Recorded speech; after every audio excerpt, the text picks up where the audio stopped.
Whoa, a little something different today. We are going to step out of the studio and we are going to go into the game room to check out my carefully curated board game collection that I've built up over these past few years. We're going to go through section by section so you can see why I've divided it the way I have and maybe find a game that interests you. Let's go. First off, we've got my first shelf here.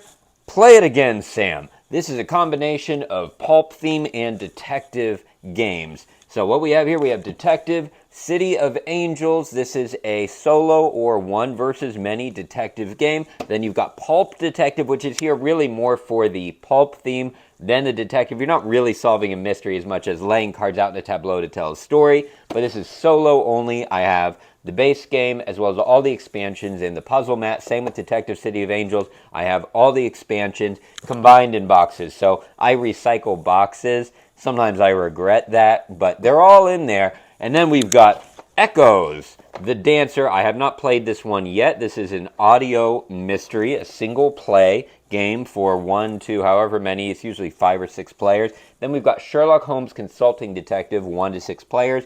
Fully cooperative, investigative game where you're laying out. It's a lot of reading, a lot of documents. So, show you, hello, how much I love the pulp theme. See, I get dressed up for these things. Yeah, I got the detective, the Floorshimes. I've got old pulp, I guess they're old stories. I've got the whole, like, Doc Savage series. So, have I read them all? No. I just love that 1930s and 1940s era. Play It Again, Sam. That's, what was that? Not the Maltese Falcon. Maybe it was the Maltese Falcon. It was one of those. Anyway, the highlight game here is going to be Detective City of Angels, designed by Evan Derrick and published by Van Ryder Games. This is a large box, you can see. The base game comes with 9 cases. They are not replayable. Once you solve the case, it's solved. I take about 2 hours for each case. Some of the cases were shorter, like your intro case, 45 minutes an hour. Some people play faster, but that's to average it out for you, 60, 70 bucks, something like that. But the way you play it when you're playing solo, you are moving a detective around on a map to investigate locations. When you get to that location, you're trying to solve some kind of murder or crime or kidnapping, something like that. Something went afoul. You move to a location, then you can choose to investigate that location, or you can interrogate suspects in that area, or take them to the headquarters and interrogate them there. What you do is you flip to a page. You're directed to flip to a page in a storybook that gives you responses. It might be good information or bad information that helps you to solve the crime. When you're ready to solve, you check against the solution to see if you got it right. If you're playing it multiplayer, so you're going to be doing a lot of note-taking, writing, things like that. But the game handles a lot of it. It's one versus many. So one of you plays as the chisel, which means you already know the outcome of the case. You are the game master, basically, versus the detectives. So the detectives are doing the same thing as in solo. You're investigating, asking questions. The chisel controls the information. You get to reveal the right answer or the wrong answer or non-helpful information, while the detectives are able to earn items that help them to mitigate and sort of force you to give better information. So if you have played the case solo, it's ideal. Play the case solo, then play as the chisel with your friends. Let's go to the next shelf. If you're enjoying this, be sure to give me a like, subscribe, and come back for more if you're not already subscribed. We love having you here. And you know what might be fun, actually, is to go shelf by shelf, so like a video per shelf, to go into a little more depth for each of the games that I've kept. And a little thing to note, you may notice for a board game YouTuber, I don't seem to have a lot of games. To me, it's a lot. You know, I'm at around 100 or so games. A lot of that's because I've traded out several hundred, and sometimes I regret that because it means that I don't have as much to display the actual box. But again, the point is, I'm very carefully curated. I want to have games that I absolutely love. So I hope that pays off. This is a very carefully hand-picked selection for you. All right, so next we have We Learned Nothing? This is our history genre. A lot of these games could fit on different shelves. I've categorized the best I can. But these all have a historical theme that I think was done very well. Great Wall is the one outlier. I don't really know where to put it. So for right now, it's with historical. But what we have Jerusalem, where you are playing through, this is a 1, 2, 4, or 5 player game, where you are playing through the Last Supper, events of the Last Supper. It's somewhat historically accurate, a little blend. Black Orchestra is also a 1 to 4 or 5 player game. I think it's 4 players, where you are playing through events in World War II, playing as probably the French Resistance. It's usually the French. There are several of these, so I forget which one. You're playing as the Resistance against the Nazi invasion. Then we have Halls of Hegra, which is a solo-only game, and you are replaying the siege at the Halls of Hegra, playing as those who are being besieged by the German forces, and it's more or less a game of survival, attrition and survival. You survive to the end and you win. Which side I have not gotten to play through. This is a 1 to 4 player game, and you are playing, it's around the early 1920s in the United States. You're playing either as the labor union or against, again, this is like next on the table after I finish it. Jerusalem is on the table. This comes right after that. And you are playing through that labor union movement and the struggle that happened there.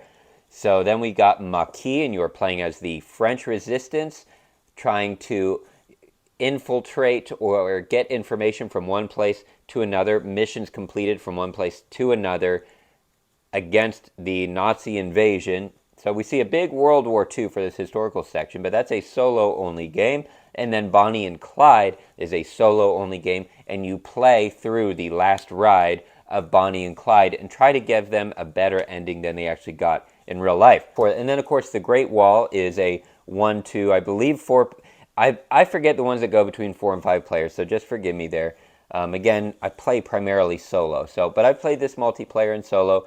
The Great Wall, and this is somewhat cooperative, where you are working together to build up a wall to guard yourselves and defeat the invading Mongol hordes. You're playing as the different war masters from that time in China, but you're also competing to be the most dominant family, giving the most support. That's the Great Wall. Okay, Halls of Hegra is the highlight, and for these that I have videos, I will put cards up. YouTube sometimes doesn't let me put too many cards up. I don't know how it works. Anyway, Halls of Hegra, I've got a whole playthrough up. Well, not a whole playthrough, actually, just the first, maybe the first day, the first several rounds. This is published by Tompic Games, and Peter Olsen, I hope I pronounced all of that correctly, is the designer. This game progresses through a series of events, historically accurate, that starts out with mobilization. You're in Hegra, you're mobilizing, preparing for a coming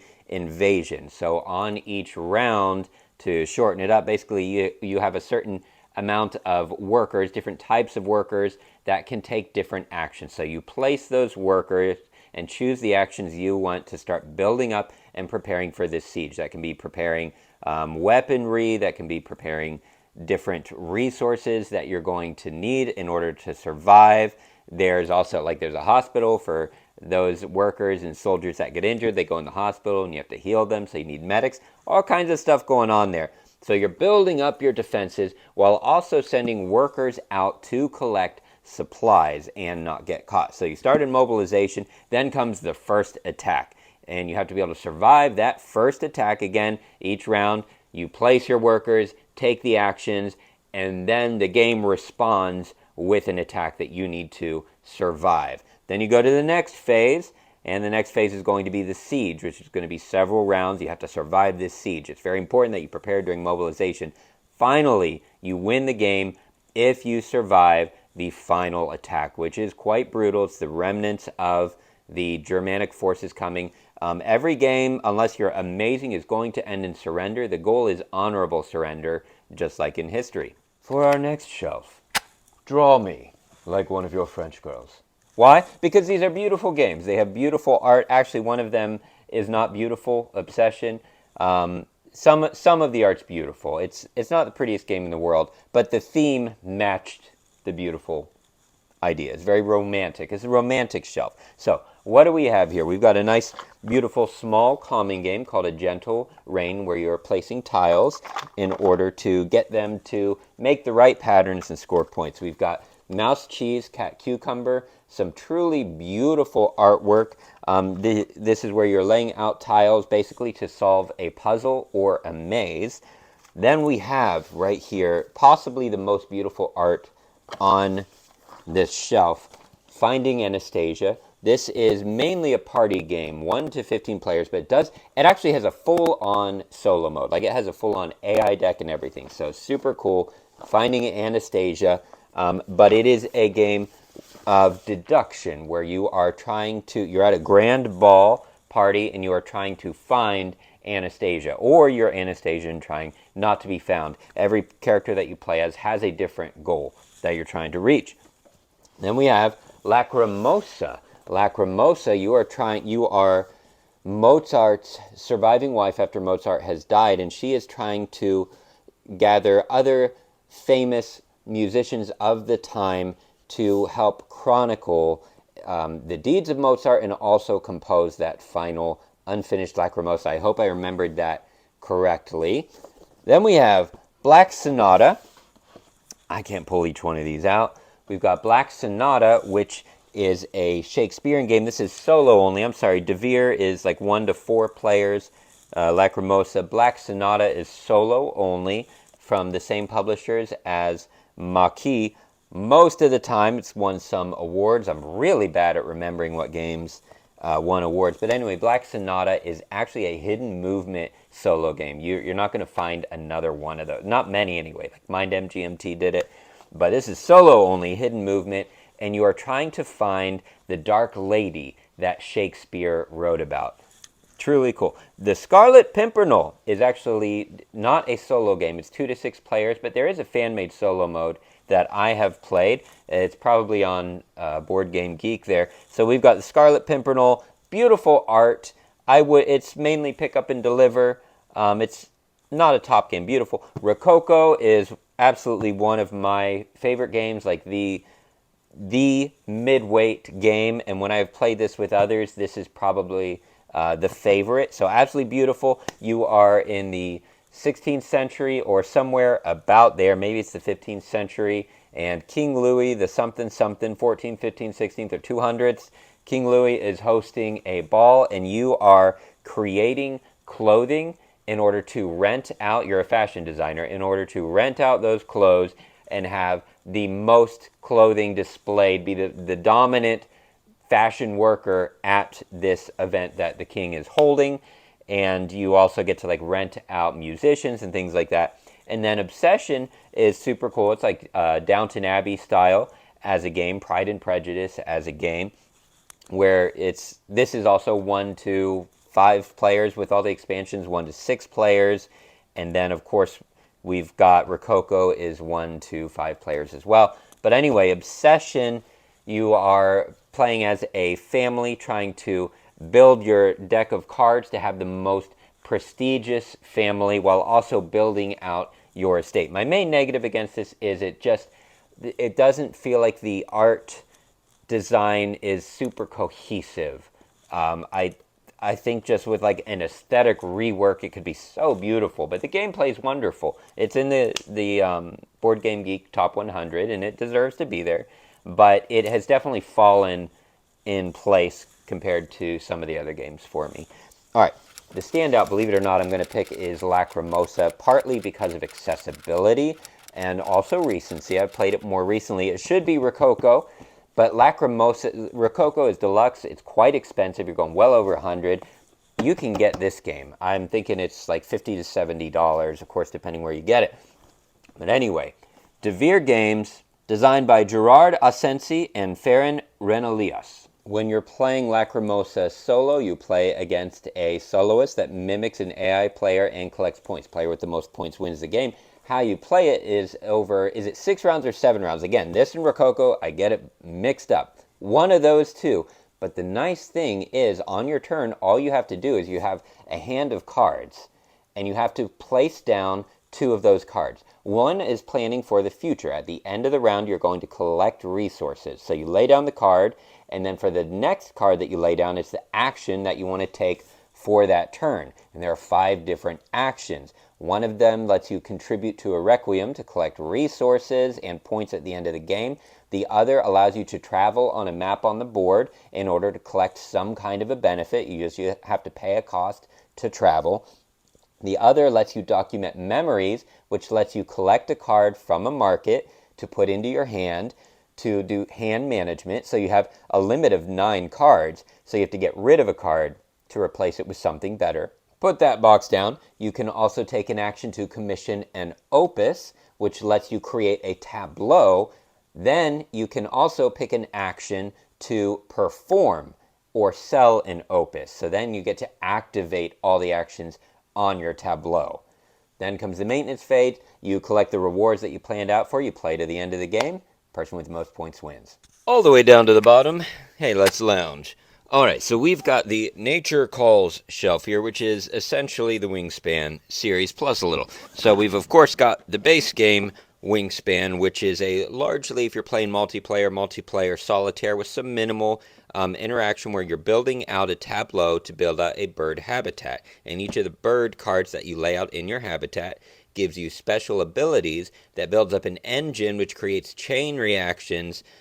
Good time. If you're playing solitaire, you're playing against the Stonemaier Atoma system, so it's a fantastically made solitaire system, but a little more complex if you're newer to playing solo. Alright, then we've got the European expansion, which is nice because it just adds some round bonuses and some special bird cards, but doesn't really change the game, but just a nice little addition. Then we've got the Oceania expansion, which actually changes the game up a bit by adding nectar. So it adds round end bonuses, maybe game end bonuses. It adds some additional bonuses. New bird cards, and the nectar is a new type of food that also acts as a wild but is sometimes required. It kind of complicated the game, so I wasn't super into it, but still liked it enough. And then the Wyrmspan Asia is actually a standalone game that is also an expansion. So it's standalone if you want to play solo or 2-player, and then it's an expansion if you want to play with up to, how many, like 7 players or something like that? I believe so. Yeah, up to 6 or 7 players if you want to add this to the base game. And all of the expansions can be mixed together, but you want to be cautious with that. You can mess up the game. But anyway, this adds a duet mode to 2-player and also to the solo game, so that it's less of a multiplayer solitaire and more of, there's more interaction, a little more battle for area control with a new board that's laid out. That takes us to our main game that we're actually going to feature. We're just going to chill out. Hey, at Shay's Lounge here. Can you hear me? You can hear me. So Wyrmspan is actually my pick for this shelf. This is 1 to 5 players, and in this you play as a draconologist that is exploring caves in order to make homes for various dragons. Person with the most points at the end of the game wins. When you play solo, you are playing against the Atoma, which is the signature Stonemaier Games Atona, and I'm so sorry, this is designed by Connie Vogelman. Again, forgive me if I don't pronounce these right. But as an opponent draconologist, they will be collecting points against you. To take your turn, you select one of, I believe it's like 5 different actions. You can explore a cave to prepare a home for a future dragon, or you can attract a dragon. Of course, that means you're going to have to provide food and possibly even eggs for it. And in order to take actions in this, unlike Wyrmspan, you pay with coins. So you can take a turn by taking an action. You're not limited to a certain number of turns per round. The number of turns you have is based on how many coins you have. Generally, you will have, I think it's 6 coins, but you can get more coins than that. You can also take an action to excavate a cave. So I need to correct that. Earlier I said explore. It's called excavate, where you prepare a cave for a dragon. Exploring is actually where you place your worker and you get to walk through the tableau that you've built. So you get to walk through the caves and the dragons and activate all of their abilities to collect resources. You can also take an action to move along or increase your status in the guild, which is basically just a rondel, and you get different resources as you go around the rondel. And all by itself, because I could stand to expand this shelf, other than the router and the modem, is Game Day with the Boys. And that is my father's work. It can be with anybody, but my father's work, this is where the long games are going to go. So if I ever got anything like Twilight Imperium, it would go up here. So this is probably about 5 hours per play to play through one game. My father's work, I just made a video about this. This is a fantastic narrative-driven worker placement game where you are the inheritor to this super creepy mansion in this super kind of nosy, creepy, not super intelligent town. Boy, these mobs do some crazy things. But what you are trying to do is complete your father's experiments over a period of 3 generations. Each generation is 3 rounds. So what you get to do is you get to have servants and yourself go out into the town to collect resources, interact, and then perform experiments within your mansion. And the bigger the experiments, the more benefits and points you get. Whoever has the most points at the end of the game wins. It is app-based, so that the app takes you through a narrative, and the decisions you make affect the town. So you actually have a flip book for the town, and the decisions you make may advance the town, so you get better benefits and resources, or it may send them way into the dark ages, and you lose like everything, and it's just a crazy town, but it's absolutely hilarious. One of my favorite games of all time. It does not have a solo mode. 2 to 5 players. Game Day with the Boys. Maybe we'll get more games up there. We'll see. And on a super positive note, we're going to go to the Trust No One, because everybody will betray you and leave you shelf, which is basically the Nemesis series to this point. I have all of them, so it kind of fills up the whole shelf. So we've got, and they're too heavy to pull out, I'm sorry. But so we've got Nemesis, the base game here, and that is semi-cooperative, 1 to 5 player game. If you're playing it solo, you can play true solo as 1 player. You can also play the game fully cooperative with others, or fully cooperative yourself by controlling more than 1 player. Basic goal is it's Alien, the movie, as a game. You're on a spaceship. You pick 1 of 5 characters. Each has their own special abilities.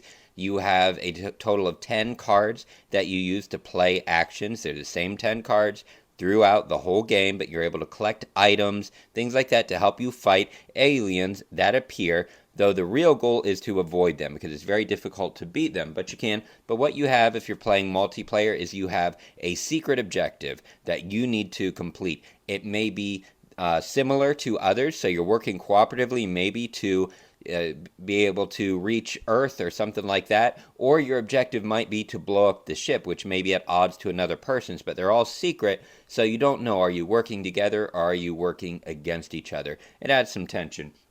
When you're playing solo, just as 1 player, you just have 1 objective that you need to survive and complete. Cooperatively, you need to complete all the objectives, right? So one of the negatives is there is player elimination, so if you are killed, you're out. That also adds in thematically, but it's a very cinematic style game. Then we've got the Aftermath expansion, which if you survive Nemesis and complete your objective, then you can play Aftermath, which adds 5 more rounds to the game, where you play as another ship that comes, discovers Nemesis, they dock and board and see something happen, but they're not sure what. You're going to have a new objective that needs to be completed within those 5 rounds. I'm almost certain it's 5 rounds. But the real highlight of this is actually the new characters added, which is, I believe, 5 new characters with new special abilities, psychologist and some others like the CEO. And then there's also a medic expansion that I have. I don't have the box out, but I love the medic. That adds a healer to the game. Then you have the Void Seeders expansion, which is just a new series of aliens that you put on the ship, and they are engaging in psychological warfare. They just make you go insane. So they're not really there. They're just these like seeds that emanate some kind of frequency that makes you go mad and fight against others and yourself. So that's probably my favorite of the intruders. It's a little darker. There is the Carnomorphs expansion, which I no longer have. It was a little too gruesome for me, so that's the one you won't see here. Then I have all of the Okay. Then I have all of the little books, right? So I've got Untold Stories 1, which is for the Nemesis base game, and that adds a series, a campaign basically, that you can play through a story, and you can play through that solo. And it's got comic book pictures and all that to take you through the story. Then there's Untold Stories 2, which is also for the Nemesis base game, and that is standalone scenarios for the multiplayer game. So you just play through one scenario and it alters the game a little bit, gives you like a mission to complete. And then there's Untold Stories 3, which is like a campaign told through comic book form for Nemesis Lockdown. And that can be played through solo or multiplayer, which takes us to our highlight game, which is actually going to be Nemesis Lockdown. And I've gone back and forth with which one, base game Nemesis or Nemesis Lockdown. Nemesis Lockdown is a standalone expansion, but after having played through it multiplayer recently, really the consensus seems to be this is the more balanced game. So it's similar to Nemesis. It builds on the same gameplay, but it adds something new with the power mechanics. It adds new characters, first of all, 5 new characters, and it continues the story. So the Nemesis ship has crash landed onto Mars, and some of the survivors are locked in an underground facility on Mars, and then there are staff workers. Something goes wrong at night, and aliens, a new breed of aliens, the Night Stalkers, come out. And the Night Stalkers are more powerful in the darkness than in the light. So that's where the power dynamic comes in. That kind of balances out the game, where if you manage to turn the power on and be on floors where there's power, then you get to roll advantage dice when you're battling. And so you stand better chances, whereas if you're in the dark, you roll the normal dice. That, as well as there's a new puzzle of figuring out what the corporate objective is. So you have your objective that you have to complete, but there's also, at the end of the game, the corporate, men are going to arrive, and they have some secret objective that they're going to fulfill at the end. And it might be to eliminate everyone in the facility, or it might be to save everyone in the facility, or to eliminate everybody who escaped through, or who hid in the isolation room. So you may beat the game, and you may complete your objective, but you also need to survive that final objective, and you can go around the board to find out and interact with other players to try to narrow down what that corporate objective is. So complicates it just a little bit there. And then, of course, there is the Lockdown stretch goals, which is basically like the Chytrids expansion, which is a form of living, breathing, thinking mold that expands throughout the ship and tries to kill you as well. It's very scary. So that's kind of got like a pandemic thing where you're putting out fires, running around. Let's get close again. Let's go down to Fluffy McTubbins down here. Fluffy McTubbins, these are just cute little adorable games. We've got Squirrel or Die. This one is a 2-4 player game. Largely a memory game where you are working through 4 different seasons, placing down different bomb cards for others to take. Whoever draws the most bombs loses. So you're trying to collect food while placing these in a tableau. I can't tell you about every one of these games. And then we've got we can do that in another video. We've got Hedgehog Hop, which is also these adorable little hedgehogs at a big dance party, and you are placing cards based on the directions on the card in order to have the most successful dance. We've got Honey Buzz, which is actually like an economy game where you are all these cute little fuzzy animals trying to sell foods at the market and complete orders. And the more like orders you make, the economy actually drops for certain things. It's an economy game. Then we've got Creature Comforts. Creature Comforts is super cute and cozy, where you are trying to, like a lot of these, prepare for winter. This is going to be the standout game of the bunch. Even though Honey Buzz is super accessible and easy to find, you can also find Creature Comforts. And I know Maple Valley's come out. I haven't played it yet, but this is from Kids Table Board Games, designed by Roberta Taylor. Can you see me? Hi. Okay. I don't really matter. There's the game.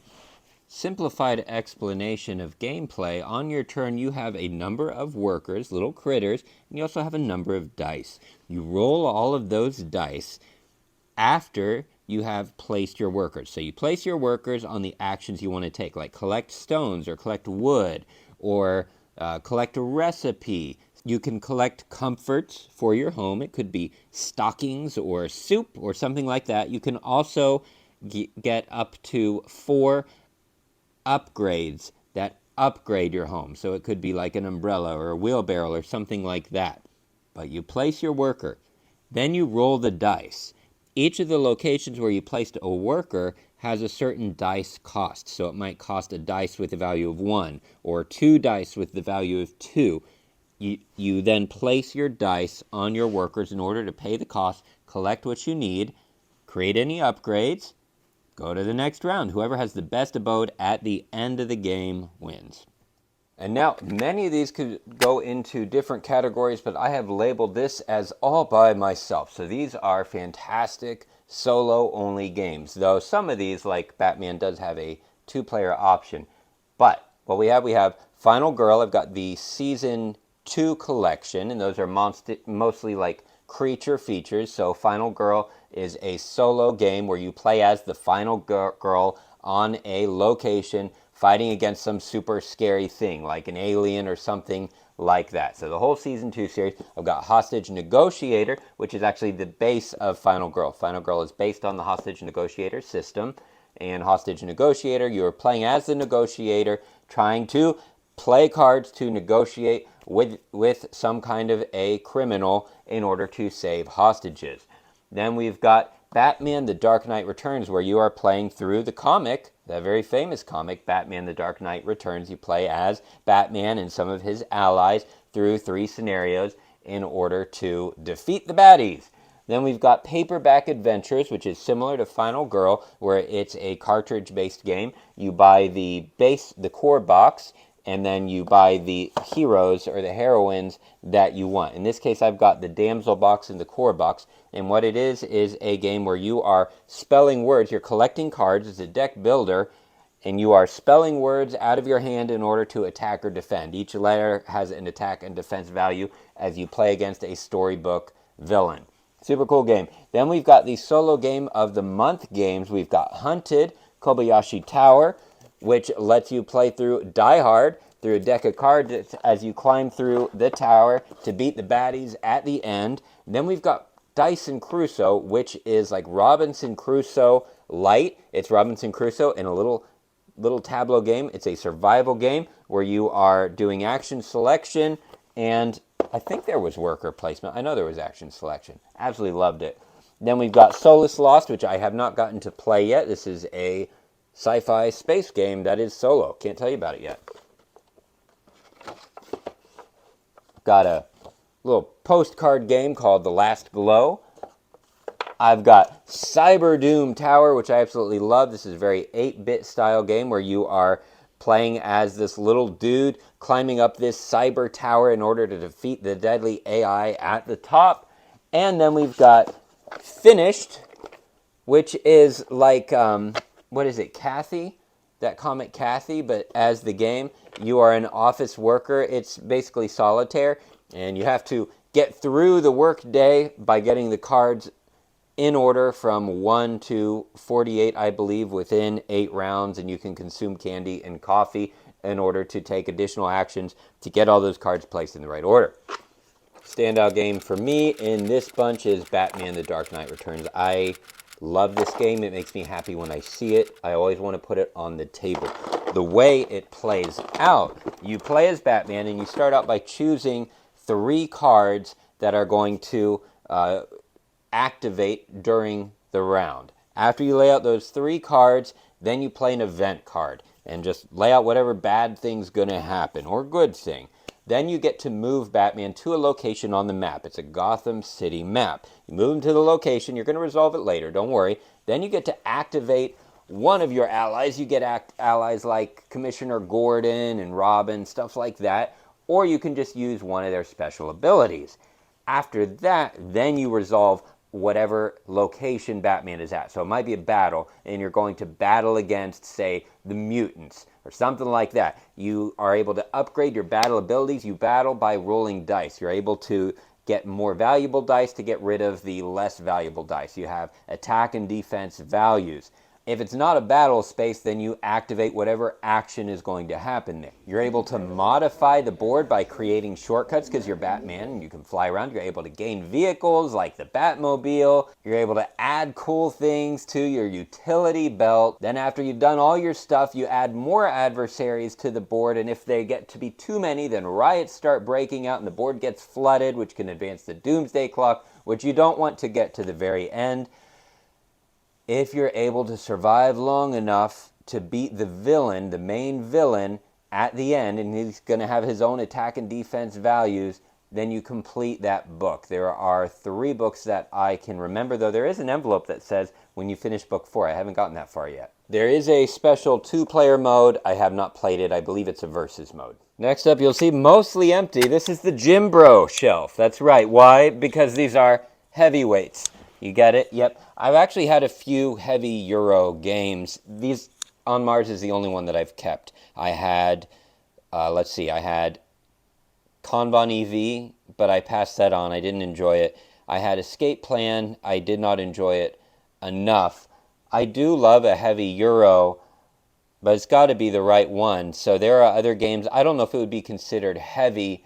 Hallertau, if that would be considered heavy, you let me know what you think in the comments. I could see putting Hallertau there. But anyway, what I do have is On Mars, and I absolutely love this game. This is a 1 to 4 player. Whether it's 4 or 5, I can never remember. It's 1 to 4 players. Drives me nuts. Anyway, we've got Vital Lacerda. I'm not going to check boxes for that anymore. Just assume 1 to 4 or 1 to 5. Vital Lacerda and Eagle Griffin games. So, beautiful game where you are terraforming Mars, basically. Yeah, you're terraforming Mars. So, if you're playing it multiplayer, you are all cooperating to a degree to build out the map and upgrade the living conditions of Mars to make it more livable by putting, like, air processors and things like that out.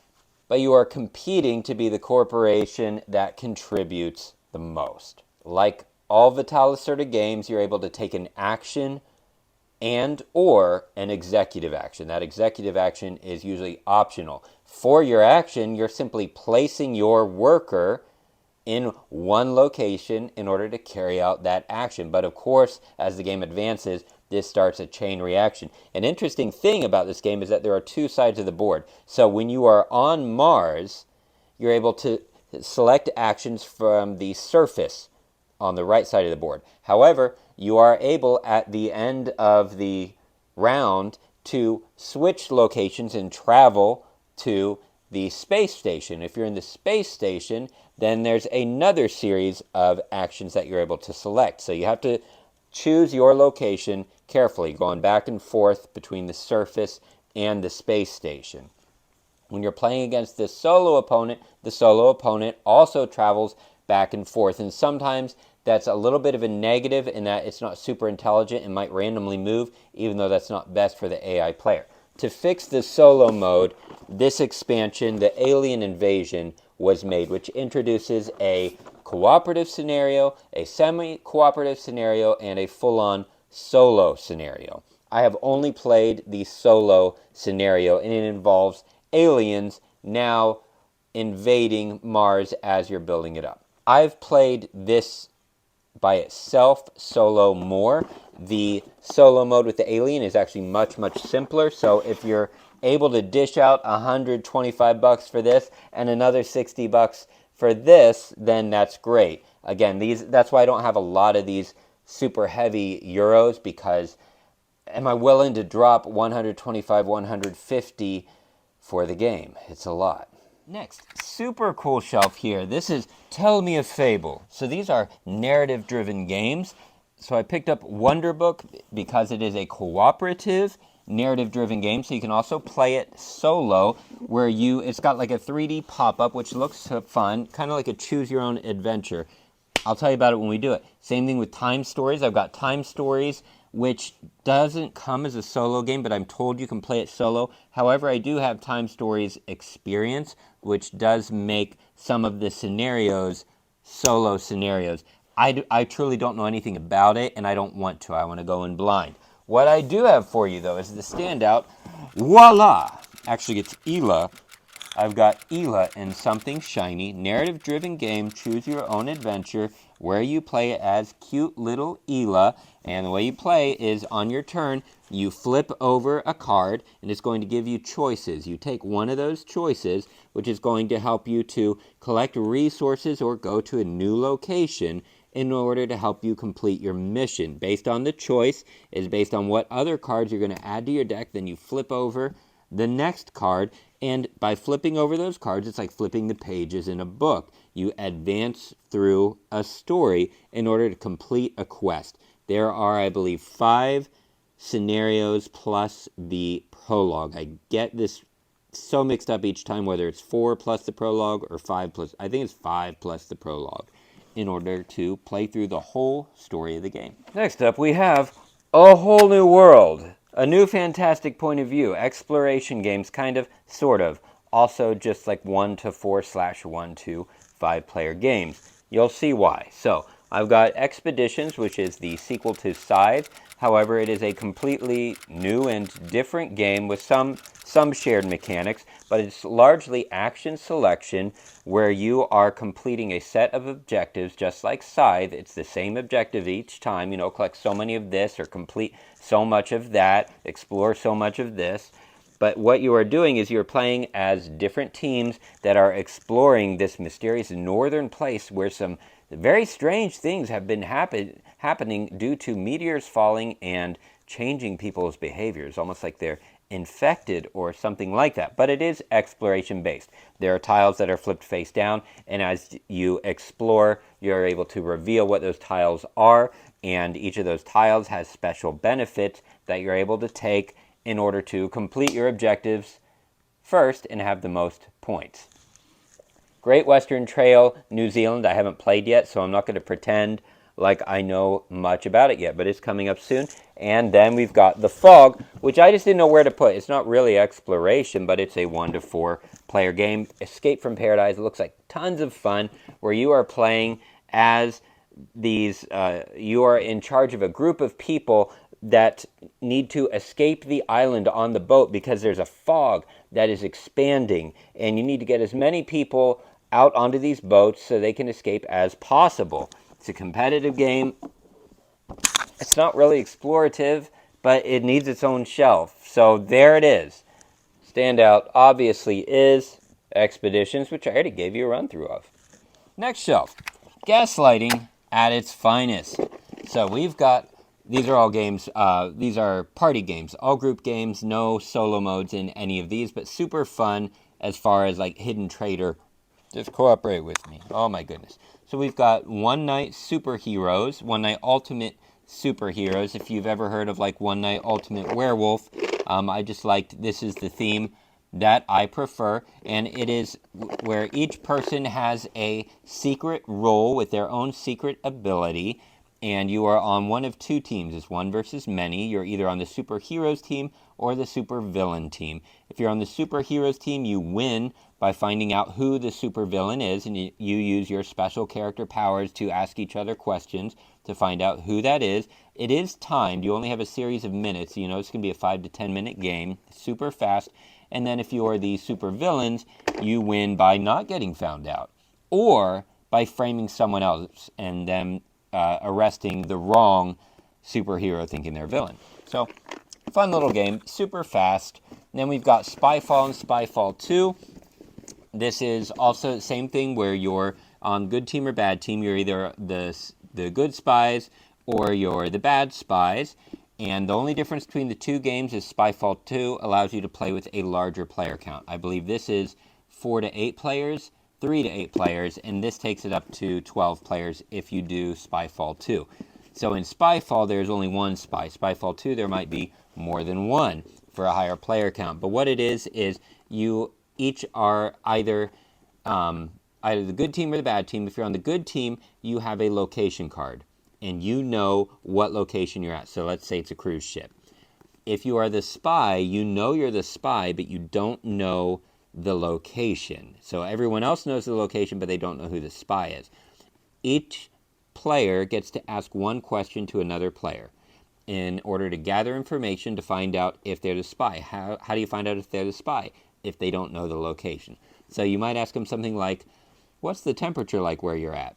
And that person wants to answer carefully, because if you're the spy, one, you're guessing. You might be like, it's comfortable, or something like that. But also, if you're not the spy, you don't want to give away too much information, because then you help the spy to be able to narrow down what the location is, because the spy is able to look at a book and know there's 15 possible locations. They're trying to figure out what it is. The spies win if enough time passes and they are not found out, or if somebody who is not the spy gets accused of being the spy. Then we got The Thing. I'm telling you too much about these games. We've got The Thing, which is based on the movie, which I've never seen and never will see. It's too much for me. Thank you very much. But I like the idea where you are playing as survivors in this Antarctic base, and one of you is infected. One or more of you is infected, but nobody knows who. So what you're trying to do is you're trying to explore this facility in order to find a way out and escape to the helicopter. If you get to the helicopter and escape, and nobody is infected on the helicopter, then the good guys win. If you're infected, you want to make sure that nobody escapes, or get on the helicopter as an infected and you win. So the way you play is you have each player takes a turn being a captain, and you flip over a mission card. A mission needs to be completed by you taking a certain number of people on that mission. So you're going to be like, we're going to go into the cafeteria in order to complete this mission, and you complete it by rolling dice. The dice rolled determine whether or not you're successful. If you take someone who's infected, they might try to sabotage by playing bad cards that are going to give bad rolls, things like that, in order to sabotage it. So you're trying to find out who the infected person is so you don't take them on missions. Which brings us to Dark Moon, which is actually the highlight of the shelf, and I think the better version between The Thing and this. This played very well at 4 players. The Thing doesn't play well at 4 players. I can see it at higher player counts being really fun. But Dark Moon played wonderful at 4. This is 3 to 7 players, and it has an expansion inside of here that actually takes the player count higher than that. But it's very similar to The Thing. This is Evan Derrick, published by Stronghold Games. I'm sorry, for Eila and Something Shiny, I should have said it's by Jeffrey CCH, and it's from North Star Games. I think I got all of the others listed. Yes, so Dark Moon. Same thing, you're on a spaceship, one person or more is infected, the rest are not. The infected are trying to destroy the ship, the non-infected are trying to identify who the infected person is so that they can complete the final mission. So the game plays out in a series of rounds that are missions. You complete all the missions without dying, and congratulations, the good guys win the game. Cool thing is, if you're infected and you're found out, you still get to play the game, because what you do is you can reveal yourself voluntarily, or if you get caught, then reveal yourself, and it basically makes you super powered. So the game balances a lot of that need, that stress when you are the bad guy, and feeling like, I don't know how I can win as the one person versus 3 or 4 or however many there are. The game takes care of a lot of that better than any of these that I have seen. So, and the way you complete missions is by contributing dice, but the cool thing is you roll your dice behind a secret screen. And so you're going to have good rolls and bad rolls. Now, if you are the infected player, you can lie and say, this is the best I have, and you can contribute bad dice. Or, the bad thing to that is, you could be a good guy and get all bad rolls and be like, no, really, this is the best I have, right? So it takes the paranoia up. Absolute best of those 1 versus many that I have played. All right, that brings us to our next very scary shelf called Not in the Face, because these are confrontational games that make me a little sick to my stomach actually to play with others. Very confrontational. So we've got Scythe. Of course, most of us are familiar with Scythe. This is a competitive game for 1, 2, probably 5 players. You know how I am with that, where you are all playing as a faction, trying to control area on a map, while engaging in battle sometimes, so this is largely a battle-averse game, and collect resources in order to complete objectives and score the most points. The world building is really what makes me love this game, as well as the solo play of the Rise of Fenris expansion. I have all the stuff in here, all the expansions in this big giant box. Then we've got Lords of Ragnarok, which is gonna go this way. Hey, what's up? Then we've got Lords of Ragnarok, which is also a 1 to 4 player game where it's the same thing. You all play your own faction with, just like with Scythe, with its own special abilities that you are trying to explore on a map to dominate the area. And also, this one is much more combat based. You are trying to combat monsters that are roaming around and other players and collect resources in order to score the most points. So very similar gameplay mechanics. Just a sci-fi Ragnarok Norse mythology themed game. We've got Dune Imperium Uprising, which I have not played Uprising yet. I've played Dune Imperium, where it's very similar thing. You are placing your workers to take actions that will then culminate in a battle or a control of an area. So it's a very tight space that you're all fighting to be in. I don't know about Uprising yet. And then Rurik, Dawn of Kiev by Stan Kordonsky, published by Peacekeeper. Stay up there. Oh my goodness. Published by Peacekeeper Games. And this is the standout among all of these, as it is confrontational, but I'm a little more comfortable with it. It's a little more straight up Euro-y. And in this one, what you are doing is, this could also go on the Have We Learned Nothing history shelf as well, because you are playing as the sons of a deceased king that ended up resulting in the formation of what we now call Kiev, if I'm pronouncing it right. So forgive me with that. But anyway, you pick the ruler or the son or the daughter that you want to play as, and they have their own special abilities. And what you have is a group of advisors. You are playing through a strategy phase where you place those advisors on the actions that you are going to want to take during the action phase. But you're also, by placing the advisor, you're also picking the order that the actions will happen in. If you're playing this multiplayer or solo, you're still playing against an active, intelligent opponent that is placing advisors and taking actions.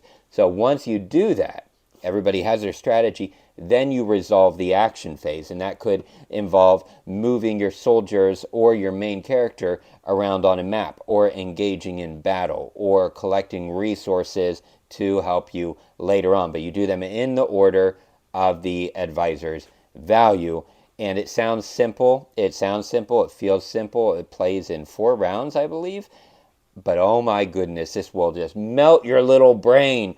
But it is still area control, so it is quite confrontational. Next up, Family Secrets and Secret Societies. And actually the game I'm going to feature isn't on here because the thing is, with these types of games where it's a single playthrough and it's like a disposable type game, or you can't replay it once you've played through it once, I don't keep them. If possible, I pass it on, and if not, I recycle it. So let me show you what I have here that I haven't played. We've got the Emerald Flame, which is a narrative puzzle adventure where you are trying to solve some kind of mystery. It sounds like it's about a secret society or something, but there's a lot of secret puzzles that are going to come out. This is 1 to 4 players. And then we've got a whole trilogy. The Mother of Frankenstein looks super appealing, but I kind of want to play this with friends, even though it is a 1 to 6 player game, probably similar to Sherlock. And it looks like you are uncovering a lot of documents, puzzles, and mysteries. Each game plays in about 4 to 6 hours in order to discover some secret, I'm assuming a fictional secret, or the other way, about Mary Shelley and her life and what inspired the writing of Frankenstein. So it's 3 volumes, volume 1, 2, and 3. Those are there because I haven't played them yet. What I have played that I would put on this shelf that I've made videos about is The Initiative, and that is from Corey Knizia and Unexpected Games. And that is a game where you are playing through 10 scenarios, I believe. I hope I got the chapter amount right. Actually, I thought it was like 14. Yeah, I'm pretty sure it's 14 chapters. Each chapter is a mystery. What you are doing is you are playing as a group of kids in 1996, probably, going around on bikes, where they find this mysterious box called the key, and they open it up, and it's a game, and so they play this game. You are playing the game that they are playing, so it's a little bit meta there. But anyway, what you do is you're moving these investigators around on the board in order to decipher codes. You are able to do this by flipping over tiles as you go into rooms that give you little code markers, and you use those code markers to flip over like a Wheel of Fortune word wheel, and you try to guess what the phrase or the solution is. And if you do, then you pass that investigation. If you fail, it's a fail forward, and because it's story-based, it's got a comic book to go along with it with cool illustrations, and if you complete the scenario, you get something cool, and if you fail it, there's something to mitigate and make it a little more possible for you to succeed in the next mystery. That it was charming, endearing, absolutely love that little game. For our next shelf, Tell Me a Fable. This is our fantasy shelf. So we've got here a little solo game called Epic Quest, Tiny Epic. The Tiny Epic series has all kinds of different themes. I haven't played it yet, so I'm not going to tell you about it. We've got a solo RPG that was recommended to me, Lord of the Rings based, Lost in the Deep. It takes you through a story. You just need a Jenga tower, I believe, and some dice. Heroes Crossing, absolutely charming. Love this 1 to 4 player game. All of these have a solo mode, by the way. But Heroes Crossing is 8, 16, and 32-bit adventure where you play as townsfolk in like an 80s, 90s RPG, overworld RPG. And as the townsfolk, you are trying to upgrade your town to attract the most heroes. So there's a series of heroes at the top, like a market basically, and you're trying to create upgraded shops, weapon shops and potion shops and armor shops in order to get the heroes to shop in your town. And if you have the best town, you win. Love it. But the featured game is actually a newer one to me, and that is Fabled, the Spirit Lands. And I've got the Eve of Times prototype expansion in here as well. And this is a 1, 2, 4, well, competitive it's 2 to 5 players, and then the solo cooperative mode is 1 to 4 players. So you can play cooperatively or competitively. I have only played it in the cooperative mode of solo, and the way you play this game is actually in scenarios. So you don't have to play them in any order. Each scenario just changes the game a little bit. 4 to 5 scenarios per game per expansion. How it works, though, is you're in this world where the gods have decided that oblivion needs to come. All things must be cast into oblivion in order for the world to start anew with new masters. So they want to leave all the knowledge of the world with the most worthy before they cast everything into oblivion. So then that person in the new world, when everything is there, has all the knowledge and they will use it well. So you are in a competition to collect the most knowledge, so you can be that surviving brotherhood. How do you collect knowledge? You have sages that you place onto a land map, and so you get to collect knowledge in the form of books, different types of books. Then you're able to spend that knowledge in order to increase the lands that are available for you to explore. And as you explore those lands, you collect more knowledge. The more knowledge you have, the more you're able to upgrade in order to have the most books of fire, which are worth the most points. Whoever has the most knowledge at the end of the game wins. It sounds simple as you're just moving your sages and using maybe some guardian abilities and things like that, but oh my goodness, things really start to layer and get complex through chain reaction. So super impressed with that game. All right, now we got some big hitters up here. This is my open world shelf. That's right. So these big exploratory campaign type games. We have Sleeping Gods Primeval Peril, which is a standalone expansion to Sleeping Gods. Not actually one of my favorite, but you are playing these explorers on a riverboat, going down the river, trying to explore in order to rescue your friend that was kidnapped by this giant monster that's hiding at a waterfall at the very end, if I remember it correctly. So you have a whole crew of members that has special abilities. You collect items in order to travel to locations, resolve events that happen there, sometimes engage in battles, which are skill tests. And if you're able to pass the skill test through rolling dice, or if you're able to succeed in a battle through rolling dice, then that's good. You keep moving forward, or you die. There's a lot more to it than that, but hey. Then we have ISS Vanguard, which is very much Star Trek. This is a sci-fi game where you have two phases. You have a planet phase where you create an away team, teleport down to the surface of the planet, and you move around as a team of 1 to 4 players in order to solve some kind of a mystery or collect something or complete a mission on that planet's surface. You complete that, you beam back up to the ship, and the ship phase is actually a book. It's a whole long phase. It's just as long as the exploratory part, where you're able to upgrade crew members, get new crew members, retire crew members, heal people in the med bay, or hold a funeral if they died, upgrade parts of the ship, upgrade your away team abilities, your away team ship that you launch out of. All that happens in the ship phase. And then you go back. So it is an app-based game. Well, actually, you don't need an app. I forgot. Everything is in text as well. The app is completely optional. So it's narrative-based, where you are exploring this mysterious thing that appears that you fly into this big black orb, trying to figure out what it is, and also survive as you're exploring the universe. Etherfields is actually the highlight game that I would pick, and its expansion, the She-Harpy expansion. Etherfields, like ISS Vanguard, is published by, oh my goodness, Awaken Realms Games, and I wrote the designer, Michael Oraz, I believe. So, Etherfields is a 1 to 4 player game, cooperative, just like ISS Vanguard, it is cooperative. All of these are cooperative games. But this is a sci-fi game where you are trapped in a dream. You don't remember who you are. And so you are exploring a dreamscape, first with an overworld, and as you go through the overworld, you zoom in to a dream. And once you go into the dream, a more detailed map, then there is a mystery there for you to solve in order to escape that dream with resources or information.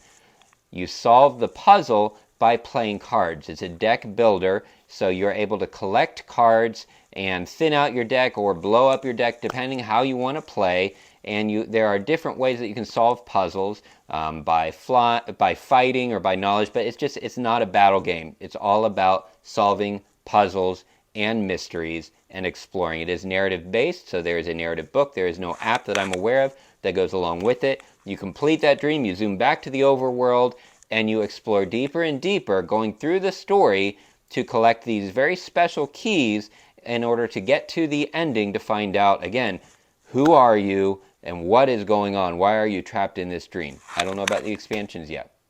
Next to that is a soon-to-be-added shelf for collectible card games. That's right, we're getting some Star Wars Ultimate, I think is what it's called, as well as some Lorcana that's going to be coming in to try out. But right now I've got Highlander, the card game. We won't go into that. Instead, we are going to get comfortable and we are going to look at my next shelf.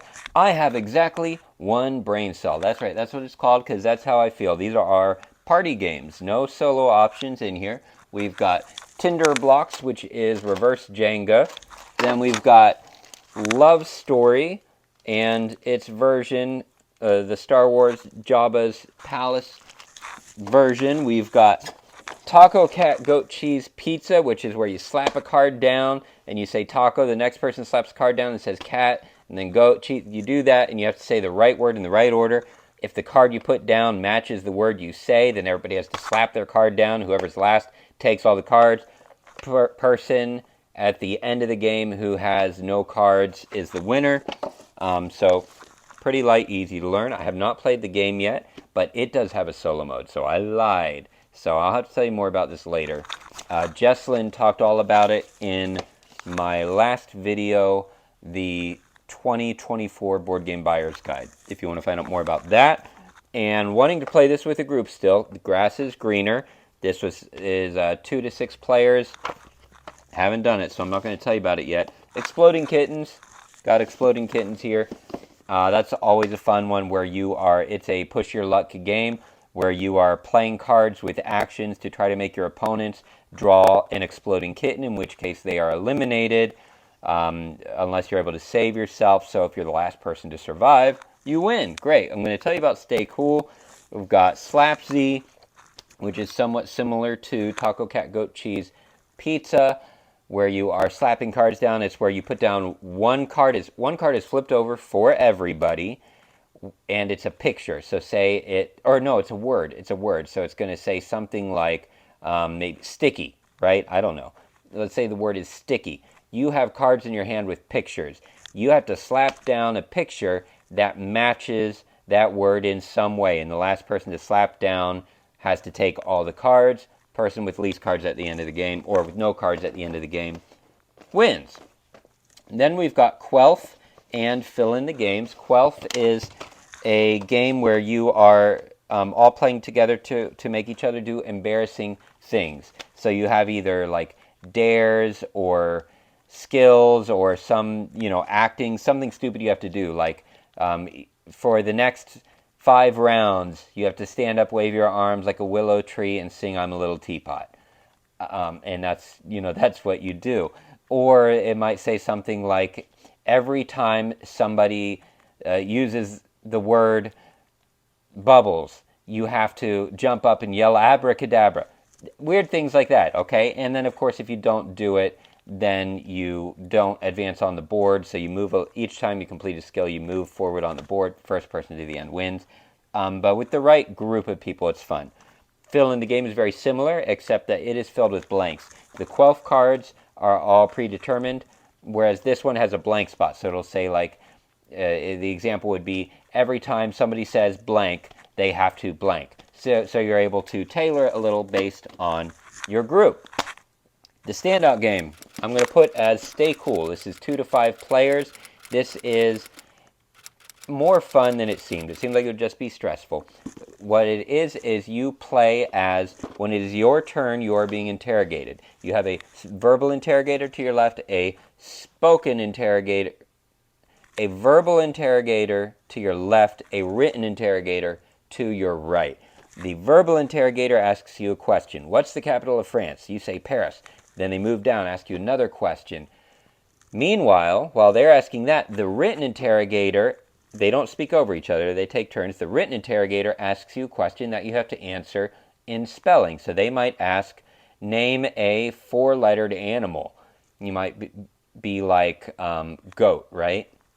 But saying it won't do anything. You have dice with letters on it, so you have to spell it with the dice. So you're going back and forth between these two, and the more questions you answer within a time limit, the more points you get. It gets more and more complex each round. Gives you a gist. And next up, you've got this, kid. That's right, 2-player games. So, I don't have a lot of these. Obviously not. So I've got Exploding Kittens, the 2-player version. No different, just less cards, really. Then I've got Fortified, the Super Soaked Edition. So this is actually waterproof. And this would be the feature of my 2-player games, since I don't have a lot of them. But it also has a solo mode. But this is super cool because what you do is each of you is building up a fort in a water balloon battle. So the first phase, you are building a fort and it is timed. You're building your fort as fast as possible. Whoever completes it first is able to grab a special bonus like a jerk token or a cousin token, something like that. Been a little while since I played, but you get to grab a special token that gives you an advantage if you finish first. Or you may choose to just keep building the fort and not take the advantage but have a better built fort. So what you're doing is you're building up defenses in the fort as well as attackers by placing your water balloon throwers. Once that timer runs out, then comes executing the actions. And you throw the balloons at each other, and some of them you defend. If you aren't able to successfully defend, then you take a hit. Whoever gets 3 hits loses the game, and you play in these phases until somebody has 3 hits. You've also got towel guys, I believe, that are able to help you dry off your water balloon buddies and remove one of those hits. No, you don't get to remove the hits, but you're able to rescue one of your balloon throwers. Caleb Zwar and Jason Mack, super cool dudes from Barrel Age Games, super nice. Enjoy working with them. Next comes National Lampoons. Why? Because we are touring around the country or the world. So the games I have here, we have Parks, a 1 to 5 player game where you are touring the parks through the United States as hikers. Then we have Let's Go to Japan, where you are creating an itinerary to travel around Japan between the cities of Kyoto and Tokyo. The way the game plays out is majority of the game you are creating the itinerary, then at the very final round you actually execute that itinerary, go on the tour, and whoever had the best tour gets the most points and wins the game. And that's a 1 to 4 player game. Then we've got what I would surprisingly call the standout, Trekking the National Parks, the board game. And this is by Charlie Bink from Underdog Games. Trekking the National Parks, one is 2 to 5 players, 2 to 5 players. However, I actually played it at 6. I cheated a little bit, but it's 2 to 5 players. And what's nice about this is its simplicity. So it's good if you want to play a simple family game. You take an action by discarding a card from your hand. You collect cards in your hand, and then so you discard one, and it's going to either allow you to move on the board to another location where you're able to collect gems and rocks, or to visit a park. When you visit a park, you may then have to discard cards from your hand to meet the requirement for visiting that park. And if you do that, you get points for it. You collect that park, visit it. But there are also shared national parks where you're able to camp out, and everybody can camp out on those, and you move to that location, and then on another turn you can discard cards needed in order to camp out there, place your little tent, and gain points. And then you also get points at the end of the game for stones. Very simple, very nice for families. And last but not least, we have the Cooperation Station, which is actually 2 shelves, so I'll find a way to get this in the camera. So we have Alien, Fate of the Nostromo, where you play out the events of the original Alien movie as a team. You all work together. There's no hidden traitor. You complete a series of missions in order to escape the Nostromo while the game controls a scary little alien that goes around. But it's not really scary at all. It's very family-ish. Then we've got Power Rangers Heroes of the Grid, which is, this is 1 to 4 players, 1 to 4 or 5. Then we've got Power Rangers Heroes of the Grid. This is 2 to 5 players, but it's fully cooperative, so you can play it solo if you control at least 2 of the heroes. And this is a boss battler, if I got that correct, where you play as the Power Rangers team against a boss. And the boss is sending minions to different locations around the city on the board. So you're going to fight minions to keep them from taking over and then ultimately beat the final boss. We've got Untold Adventures Await. And this one is the Rory's Dice, if you've ever seen those Rory's Story Cube dice as a game. And I have not gotten the chance to do this yet. I want to do it solo. This is 1 to however many. Yeah, 1 to 4 players. Then we have Daybreak, which is actually pretty soon on the table. I've got 2 or 3 games ahead of it. So this is the same designer as Pandemic. I'm not going to tell you a lot about this as I haven't gotten to play it yet. So I'm just going to leave it there like that. But it is a cooperative game where you are trying to save the environment is the theme. I love Expressions. This does not have a solo mode, but it is fully cooperative, 2 to 5 players, I believe. Yeah, 2 to 5 players. This is similar to something like The Crew, where you communicate through cards. However, you are allowed to talk. You're just not able to say what's in your hand. So the goal of the game is for you all as a team to have more cards discarded into Harmony than in Agony. And the way you do that is on your turn, you place 1 card that indicates what is in your hand. You then look at all the other cards that others have placed to indicate what's in their hand to ask them if they have a card in their hand. So I might look at their information and think, do you have a green 6? If I'm correct, then we place that card and others into Harmony. If incorrect, then we place that card, or whoever has the green 6 places that and possibly other cards into Agony. So you get to the end of the game, it plays in, a certain number of rounds depending on the amount of players. So let's just say 5 rounds, something like that. And at the end you see, are there more cards in Harmony or in Agony? We've got down below, no, you know what, I'm just going to lift them up. Down below, we've got This War of Mine, fully cooperative. I've got a full playthrough up. You are playing together to survive a city under siege. This is an emotional narrative-driven game with a bit of a darker, real theme. Absolutely love it. One of my favorites. And then we have what I will feature as the main game, which is going to be Robinson Crusoe Adventures on the Cursed Island. This is the deluxe version and all of the expansions, including the treasure chest and the Book of Adventures, which has all of the scenarios. So as a fully cooperative survival exploration adventure game, what you do is you pick a scenario. If you just have the base game, it comes with, I don't know, 5, 6 scenarios, maybe more than that. I don't remember all of them, but many scenarios to play through that you can replay, and they basically just advance in complexity and difficulty. This is known as a very difficult game. You will lose far more often than you win as a team. How you play after you pick your scenario, if you've got this book, then there are so many different scenarios that you can pick from, a new scenario for each page, in order to be able to play easier, like with a family, or harder by yourself, or with more advanced buddies. But anyway, how you play the game is it starts out with an event. You flip over an event that happens on whatever island you're on. You carry out that event. Then comes the action selection phase, where you place any of your available workers, explorers, in order to take a selected action. Then you're able to execute those actions. So that might be to explore further inland, collect resources, or build up your shelter. Because the next phase is going to be at the end of the day when nightfall comes and either predators come out and attack and tear down parts of your fortress or harm you, because you do have health points, or harm you if you don't have a fortress built up enough. Then the weather comes, and the weather tears down parts of your shelter that you have. I call it a fortress or a shelter that you've built up. So if it's a heavy rainstorm and you haven't prepared for it, then you're going to get hurt for it. You survive those conditions and you make it to the next day, and you flip over an event. You take more actions to collect resources and such in order to both survive and complete whatever the mission goal might be for that story. Ladies and gentlemen, we did it. How do you sort your collection? Is there a game here that you would like to know more about? Let me know. Fill those comments up.